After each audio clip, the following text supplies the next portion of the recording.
Hello there. I hope you're doing well and welcome to another episode of Security Nuggets podcast. I'm your host, Ashley, and welcome. Now, we're going to be talking about the process of conducting due diligence in reference to outsourcing security services and products for organizations. Now, we've been covering a series of episodes to take you through the best way forward for an organization to conduct the process of outsourcing and procuring security services and equipment or products. And so far, we've covered on the goals and objectives that an organization should aim to achieve in the process. We've covered on budget allocation, the pros and cons of budget allocation process. We've also covered on the process of preparing and sharing a request for proposal documentation. If you've missed out on that, kindly go back to the last three episodes and bring yourself up to speed.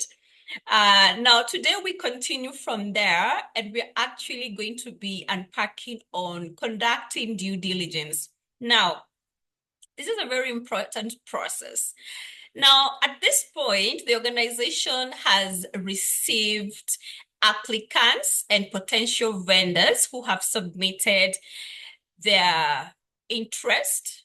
They've confirmed that they are interested in the procurement process. They are applying as potential vendors, and they are confirming that they are interested, and they have gone ahead, they've proceeded to submit their applications and provide the necessary documentation and the necessary requirements that you as an organization have requested through your request for proposal documentation. And now you have that feedback with you, and it is time to get into business. Now it's time to do your due diligence, okay? Why conducting due diligence is important is because when it ensures that potential vendors get to meet an organization's requirements and standards. It also ensures that potential vendors meet the legal regulatory requirements and standards. It also ensures that an organization is able to verify the credibility of any potential vendor who's participated in the process. It also provides the opportunity for an organization to do its risk assessment as far as the vendors are concerned. So it's able to deliberate on potential risks that could be there associated to potential vendors. It also provides the opportunity for making informed decision making, as well as optimizing on competitive costs, because you're having an array of vendors who have participated, and every vendor has provided a proposal with a costing. So it gives you that opportunity to actually optimize on what's competitive, obviously without compromising on the quality of the standard performance standards that your organization is hoping to acquire. And also ultimately, and this is the most important goal that we want at the end of the day, it enhances on the security posture of the organization. It makes sure that the security function is firm and strong, all right? Now, how do we do the due diligence? How are we going to be conducting due diligence as an organization? Now, I am going to be sharing some of the strategies that organizations can adopt and utilize in the process of conducting due diligence, all right? Now, the process of conducting due diligence while outsourcing security services and equipment or products is very, very crucial. It's very crucial, okay? And I'm hoping that the strategies I share are going to be more enlightening for you as an organization, or for you as a personnel in the organization who is probably part of the process. If you are part of the process, remember, procurement is not just a security department business. When it comes to procurement, depending on how your organization is structured, You can find different functions, business functions within an organization taking part of it. You can find the procurement department is involved. You can find the finance department is involved. You can find the HR department is involved, and the security department obviously is involved. For organizations that don't have procurement, then you find that the finance department is pretty much involved because of the financial aspects, okay? Now, these are the strategies, all right? Now, one, vendor verification. Now, we want to confirm the vendors by looking at their credentials and certifications. And we are also going to look at their performance. All right. And how we go about this is by looking at what they've already submitted to us. Remember, in our request for proposal documentation, we had our mandatory requirements there. We requested vendors to share copies of their certifications, copies of their licenses and permits, etc., etc. Okay. So we're going to be looking at this documentation. We need to actually confirm that the documentation is legitimate. We are not dealing with fake documentations and forged documentations, okay? So we are going to be verifying the documentation, all right? So we are going to look at the certifications to make sure that they are legitimate and legal. We're going to look at the certifications to make sure that they are up to date. This is very important, especially where certifications are run within a timely framework whereby certifications are awarded maybe annually or maybe after every 5 years or so on and so forth, okay? We need to confirm that the certifications we are getting from vendors are actually up to date, all right? And they're actually credible, all right? And as well as the performance. Now, when you're looking at the performance, you can optimize on open source intelligence by utilizing the socials and the media outlets, okay? Thank God for Google and other browsers. And that you can just be able to go to your computer or laptop and just key in the name of the vendor and you just get information there, right? And and you can just filter out what you're looking for, all right? By the way, you should not ignore that because if it is our information that is out there, whether positive or negative, you as an organization looking to outsource and work with this vendor, you have every right to know that information, okay?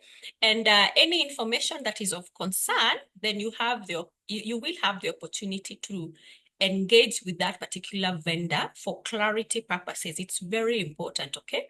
Now, in this process, some vendors, if they have performance awards, industry performance awards, if they have been awarded for good performance and so on, well, they will provide those award copies. It's always a plus for them anyway. So you have the opportunity to even look at that. The other strategy is risk assessment. All right. Now, it is very important. If you're looking at partnering with a potential vendor, you need to do a risk assessment associated to that vendor. You need to evaluate and see whether there are any potential risks associated to a vendor. Because let's face it, some risks can uh, can can touch on you as an organization, can indirectly touch on you as an organization. So if the risks, if you establish that a potential vendor has risks, and these are not risks that you can just ignore because maybe if the nature of the risk may actually impact on your organization and may actually have a severity level of impact towards the organization, then you may want to avoid doing business with those vendors or those organizations. That is why it is very important to do a risk assessment for every potential vendor you're looking to working with. So in our risk assessment, exactly what are we looking at here? All right. Now, for example, you're going to be looking at maybe issues of litigation. All right. Is the potential vendor having a higher rate of litigation issues? Okay. Well, one or two issues, that's understandable. Okay. But if you look at when you're looking at your research and you're seeing that the vendor has been involved in a wide array or a long list of legal issues, with customers and so on and so forth, then that's a red flag. It puts a lot of question marks to the vendor. And you have, this is the opportunity for you to dig deep so that you can engage the vendor with the queries regarding those litigations to get clarity. And sometimes you don't even have to engage the vendors. It just acts as a red flag and you just do away with that potential vendor, right?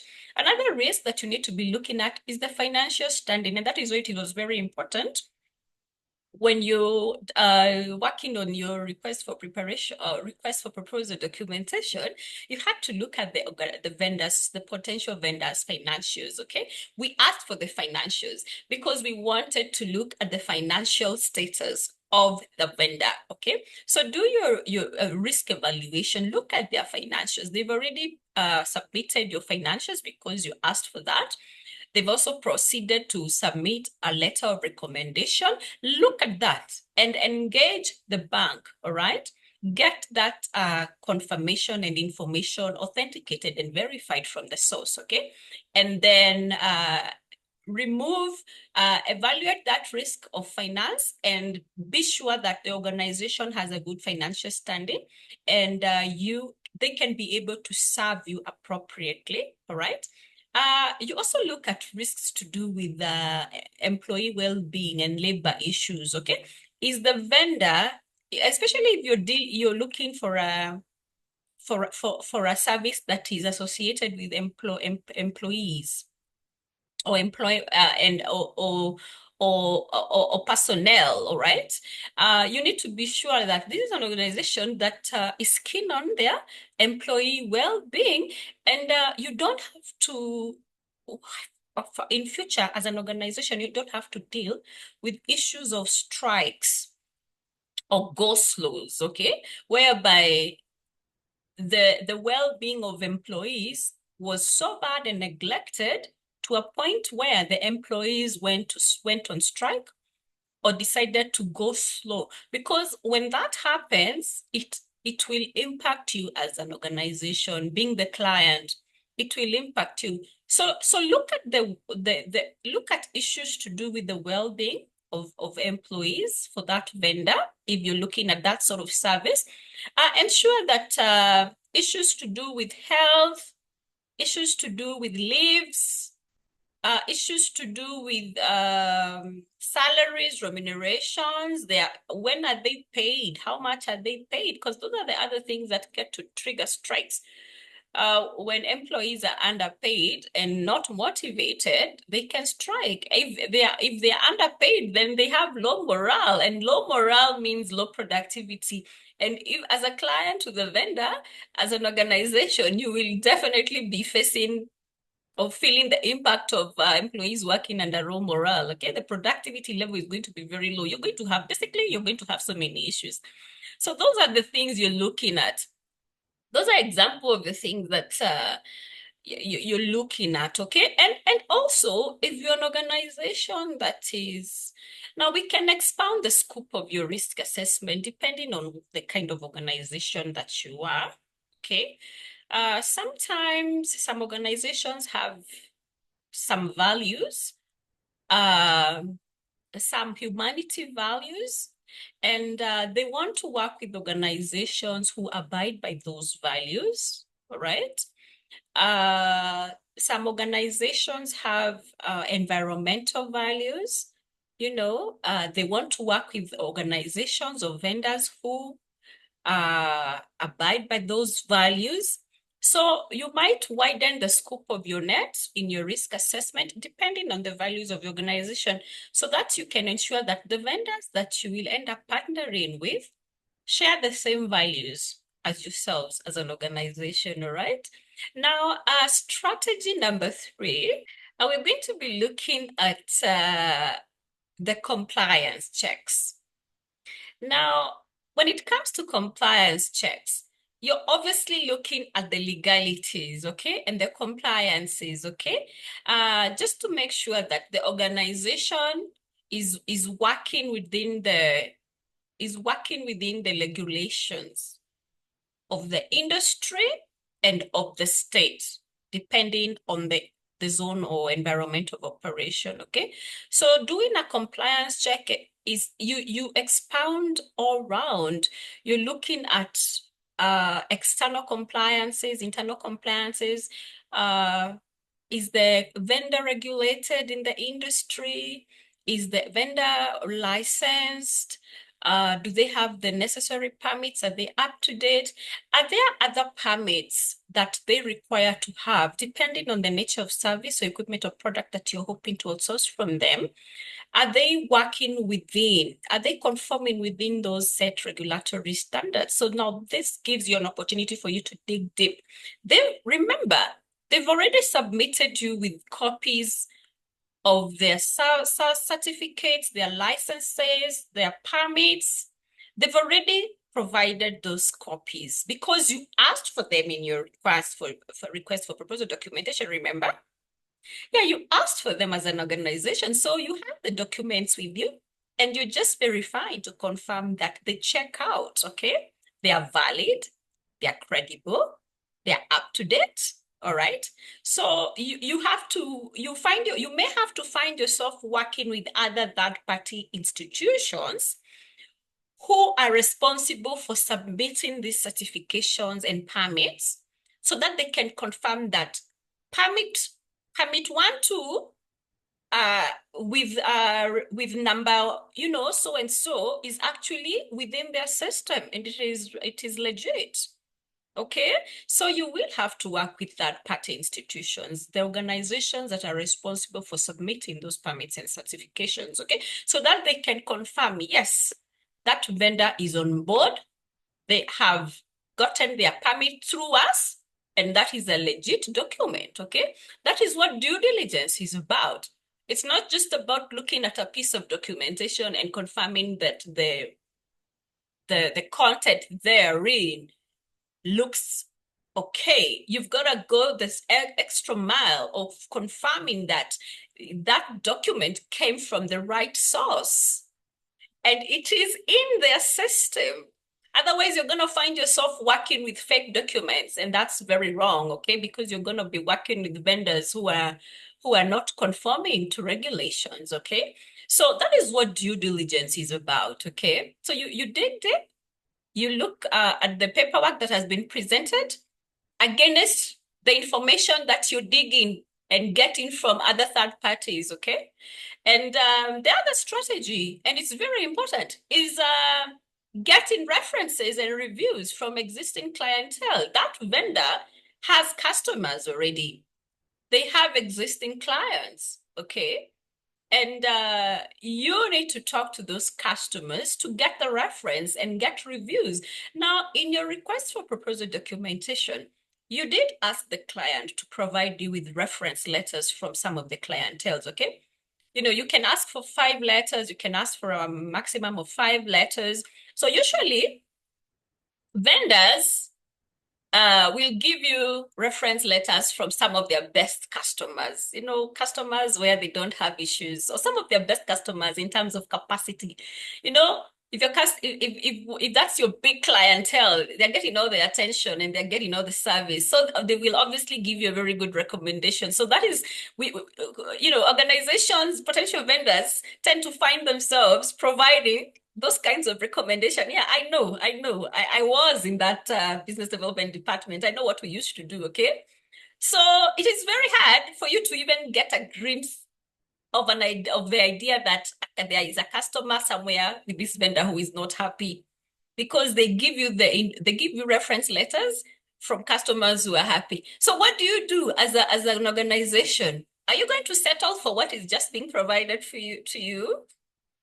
Are you just going to look at the reference letters that have been given to you by the potential vendor and you'll be like, oh, this checks out. We are happy to go. Is that what you're going to do? No. You're going to dig deep.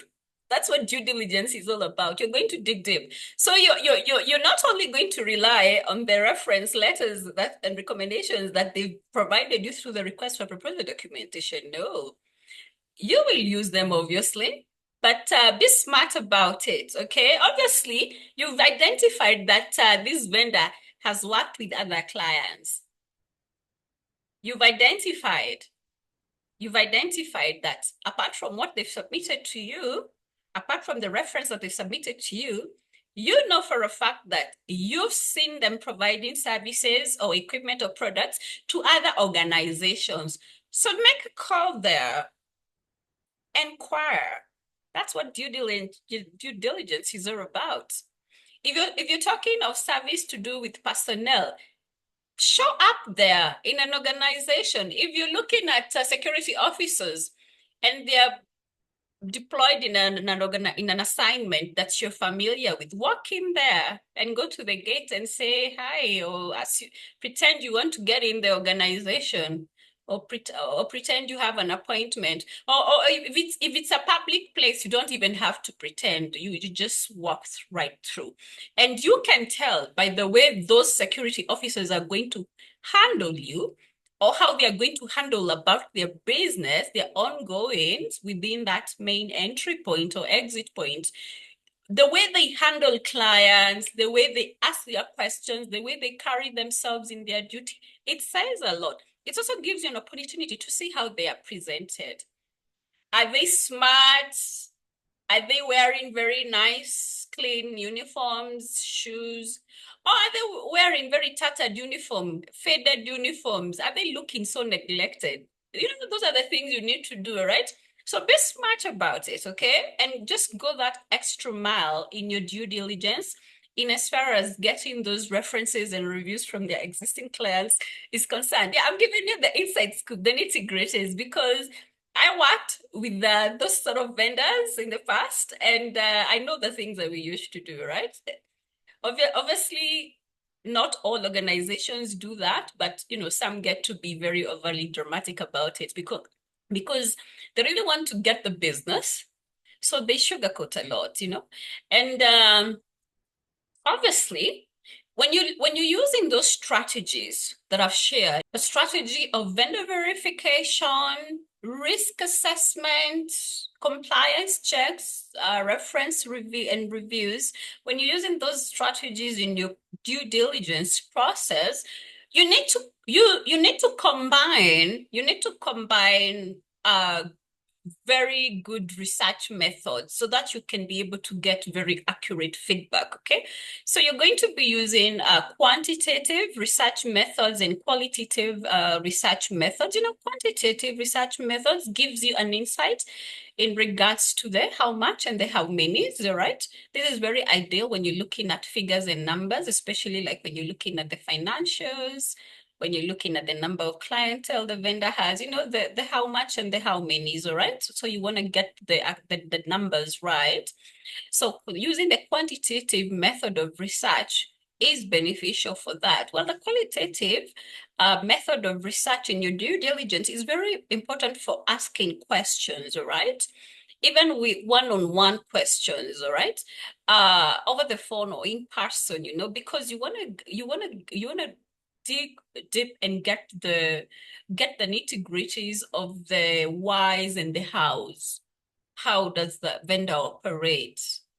All right. Why does it operate the way it operates? All right. So in your due diligence, use both methods. Use the quantitative method and also use the qualitative method, all right? So that you can cover all the bases.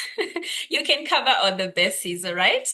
Good due diligence is the one that doesn't 100% rely on the documentation that is provided to you by a potential vendor.